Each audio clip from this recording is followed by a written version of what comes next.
Hello everyone, అందరికీ నమస్తే. Welcome back to Rama వంటకాలు. ఈరోజు వీడియోలో కోడిగుడ్ల ఎండు రొయ్యల ఎగురిని ఎలా చేసుకోవాలో చూద్దాం. చాలా టేస్టీగా ఉంటుంది.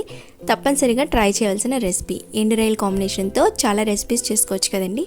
మీకు తెలిసిన రెసిపీస్ని కింద కామెంట్ సెక్షన్లో మీ ఐడియాస్ని షేర్ చేయండి. ఈరోజు అయితే మనం కోడిగుడ్లతో ఈ కర్రీని ఎలా చేసుకోవాలో చూద్దాం. ముందుగా ఎండు రొయ్యలు తీసుకుని 2-3 సార్లు పూర్తిగా వాష్ చేసి తీసుకోండి. ఇలా శుభ్రం చేసుకున్న ఎండు రొయ్యల్ని పక్కన పెట్టుకోండి. స్టవ్ మీద ప్యాన్ పెట్టుకొని 2 టేబుల్ స్పూన్ వరకు ఆయిల్ వేసుకోవాలి. ఇందులోనే 1/2 టీ స్పూన్ పసుపును కూడా యాడ్ చేసుకొని ముందుగా బాయిల్ చేసుకున్న ఎగ్స్ని ఫ్రై చేసుకోవాలి. ఎగ్స్ ఫ్రై అయిన తర్వాత పక్కకి తీసేసుకోండి. ఇదే ఆయిల్లో ముందుగా వాష్ చేసి పెట్టుకున్న రొయ్యలను కూడా యాడ్ చేసుకొని ఫ్రై చేసుకోండి.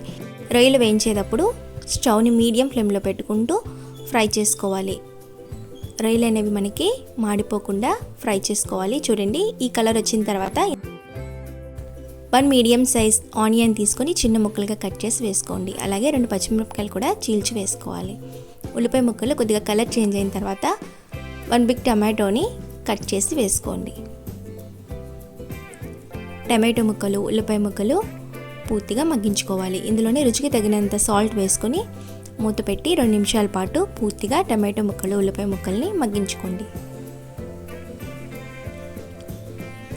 చూడండి, 2 నిమిషాల తర్వాత మనకి ఉల్లిపాయ ముక్కలు, టమాటో ముక్కలన్నీ కూడా పూర్తిగా మగ్గిన తర్వాత ఇందులోని కారాన్ని యాడ్ చేసుకోవాలి. ఇక్కడ 1 టేబుల్ స్పూన్ వరకు కారాన్ని యాడ్ చేసుకోండి. ఆల్రెడీ మిర్చి వేసాం కాబట్టి ఇక్కడ 1 టేబుల్ స్పూన్ సరిపోతుంది. ఇందులోనే చిన్న నిమ్మకాయ సైజ్ అంత చింతపండుని తీసుకొని రసం తీసుకొని వేసుకోండి.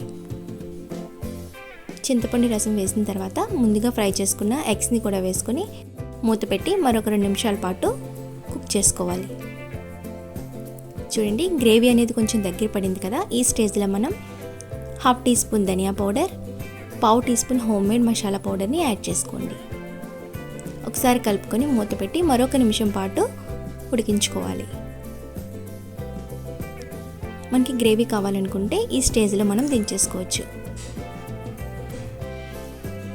చూడండి, మనకి దగ్గర పడింది కదా. మనకి కర్రీ అనేది రెడీ అయిపోయింది. బౌల్లోకి తీసేసుకుందాం. అంతేనండి, చాలా ఈజీగా, సింపుల్గా మనం ఈ రెసిపీని చేసుకోవచ్చు. చాలా టేస్టీగా ఉంటుంది.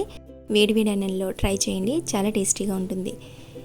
మీకు ఈ రెసిపీ నచ్చినట్లయితే మా ఛానల్ని సబ్స్క్రైబ్ చేసుకోండి, లైక్ చేయండి, అలాగే మీ ఫ్రెండ్స్కి, రిలేటివ్స్కి షేర్ చేయండి. మరిన్ని మంచి మంచి క్విక్ రెసిపీస్ కోసం పక్కనున్న బెల్ ఐకాన్ కూడా తప్పకుండా క్లిక్ చేయండి.